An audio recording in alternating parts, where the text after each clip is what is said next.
The core truth of the ongoing conflict is brutal and undeniable. Russia is currently losing the war for the skies. Despite its vast financial resources and immense manufacturing base, the Russian military has been outmaneuvered and out-innovated by its adversary in the most critical domain of 21st century warfare: unmanned aerial systems. This profound strategic failure is now visible on the front line, where an army that was promised overwhelming aerial support is left effectively blind and outgunned. This is FPV Explainer, where we break down the most fascinating stories in drone warfare. If you're enjoying this deep dive, hit the like button, subscribe, and drop a comment telling us what topic you want to see next. Your feedback shapes our future videos and keeps us bringing you clear, detailed analysis from the front lines. The initial shock of the invasion, the realization that the future lay in cheap, ubiquitous drones, has led to 2 years of frantic yet ultimately futile industrial scrambling. While the government launched grand national projects to fund drone development, the reality for the soldier remains dire. The army is suffering from a massive, critical supply deficit. Line units are not being equipped by the state. They are receiving, at best, a handful of basic reconnaissance drones per month. Field reports confirm that the entire apparatus of the Russian military remains chronically starved of the very weapons that define the modern battlefield. This systemic failure means that the army is forced to rely on self-funding and charity for its most basic operational needs. While the state boasts of its industrial might, the essential tools of warfare, the FPV kamikazes, the specialized EW or electronic warfare gear, and the effective surveillance platforms are purchased through volunteer drives and the personal money of the soldiers themselves. This is a damning indictment of the entire military command structure, proving that the central government is incapable of performing its most fundamental duty: equipping its army. The direct result of this deficit is a profound tactical imbalance. The Russian army remains unable to sustain the kind of continuous air coverage necessary for survival. This strategic gap is precisely what allows the Ukrainian forces to maintain their technological and tactical superiority, creating a continuous kill zone over Russian positions.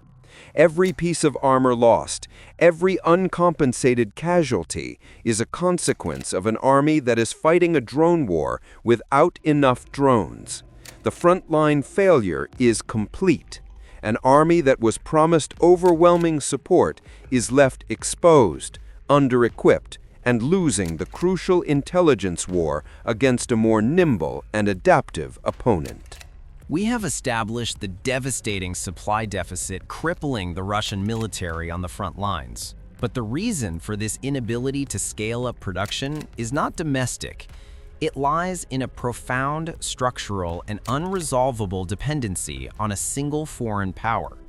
This is the Chinese chokehold, a strategic vulnerability that confirms Russia is incapable of fighting a modern war without the explicit permission of Beijing. The narrative of Russia's military self-sufficiency is a complete lie.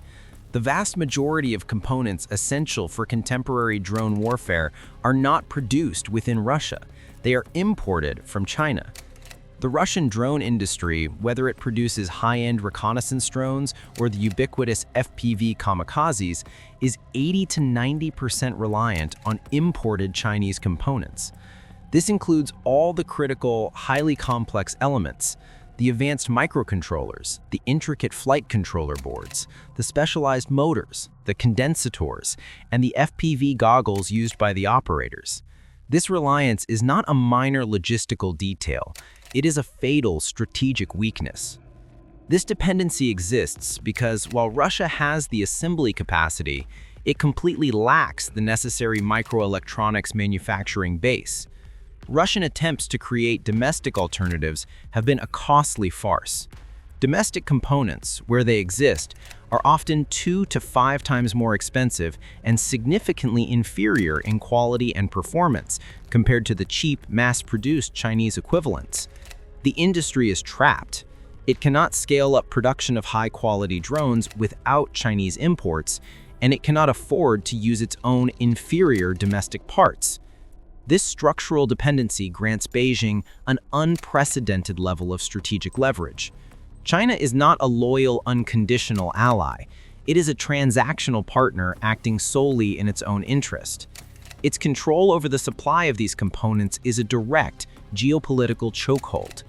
Beijing can, at any moment, slow, halt, or redirect the flow of supplies, effectively using the supply chain as a weapon. Should the conflict with Ukraine escalate further, or should China decide its strategic interests aligned with a different geopolitical outcome, a simple export ban could instantly cripple Russia's most effective warfighting technology. The Russian military is therefore fighting a drone war that is functionally commanded from Beijing. Furthermore, this reliance on China reveals the total failure of the nation's military-industrial planning. The Russian high command has completely ignored the strategic risk of external dependency, choosing to rely on the cheapest available components to minimize short-term costs and maximize profits for favored companies. This has created a profound structural instability.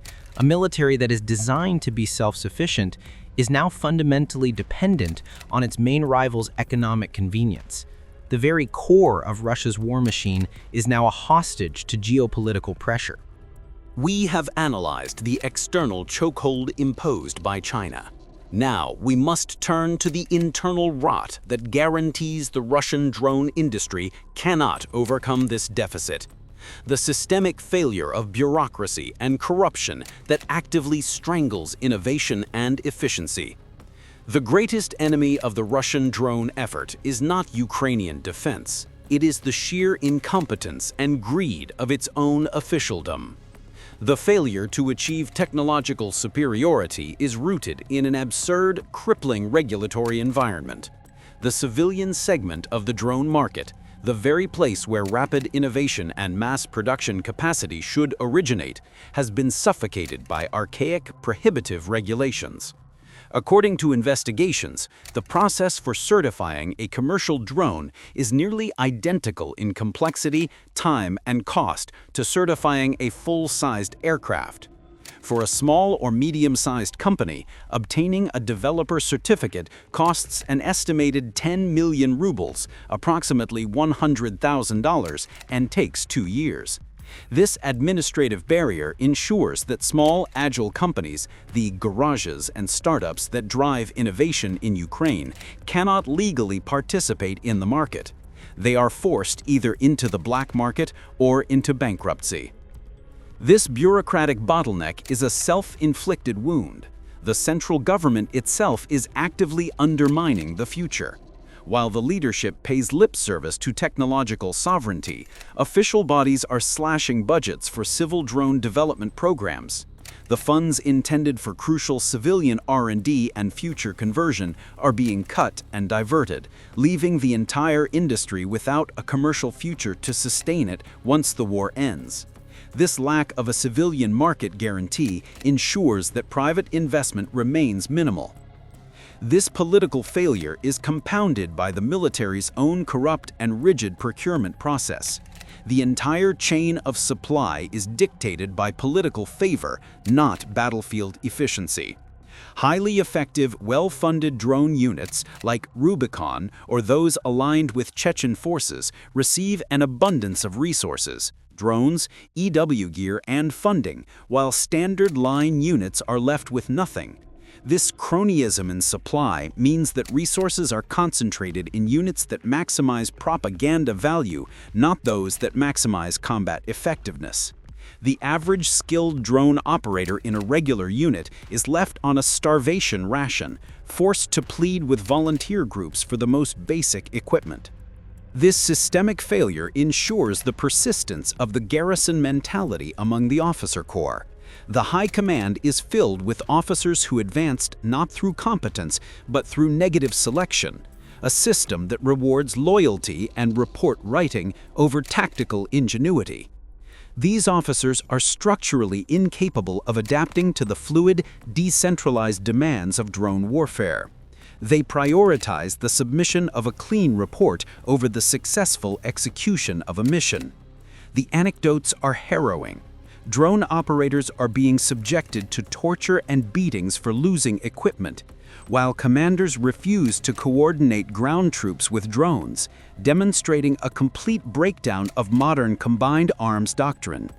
The cumulative effect of this bureaucratic sabotage and corruption is profound. The state's inability to streamline its process, its failure to prosecute corrupt officials, and its reliance on a broken, favor-based supply chain guarantee that the Russian military will remain dependent on foreign components and will perpetually lag behind its enemy in the most crucial domain of the war. The internal bureaucracy is literally ensuring that the war of drones remains unwinnable for Russia. We have analyzed the structural failures in procurement and command. But the final, most terrifying dimension of Russia's losing drone war is the rapid moral decay that is consuming its human capital, converting the patriotic fervor of the Z movement into a ticking time bomb of future crime. The state's failure to provide a stable, ethical, and legal structure for its drone industry is actively guaranteeing that the technical skills gained on the front lines will be channeled directly into the criminal underworld after the war. The core of this crisis is the profound disrespect for the human element. The military has outsourced the most dangerous and skilled tasks to soldiers, who are then treated as expendable resources. This betrayal is visible in the grotesque supply chain. While the high command invests in expensive propaganda units, the average drone operator's life and mission depend entirely on the inconsistent flow of charity and personal funds. This moral failure ensures that the relationship between the soldier and the state is transactional and cynical. They are not fighting for a cause, they are surviving a hostile environment governed by corrupt logistics. This lack of respect for human capital extends to the most horrific extreme. Reports confirm instances of torture and systematic abuse against drone operators who lose expensive equipment. Soldiers are being tied up and beaten with, quote, official sticks for failing to save a drone that the state failed to adequately supply or protect. This is not discipline, it is barbarism that completely collapses the chain of command's moral authority. When soldiers are treated as criminals by their own officers, the only logical response is to become a criminal. The final danger is the lack of a future plan for these highly skilled individuals. The skills of a drone operator are not esoteric, they are immediately transferable to civilian life, mapping, agriculture, delivery, and media. However, the state's crippling bureaucracy, the 10 million ruble certification costs, and the absurd regulations actively prevent the formation of a legal civilian drone market. Experts openly predict the inevitable outcome. When the war ends, these thousands of trained, disillusioned, and battle-hardened operators will find no legal employment in a non-existent civilian sector.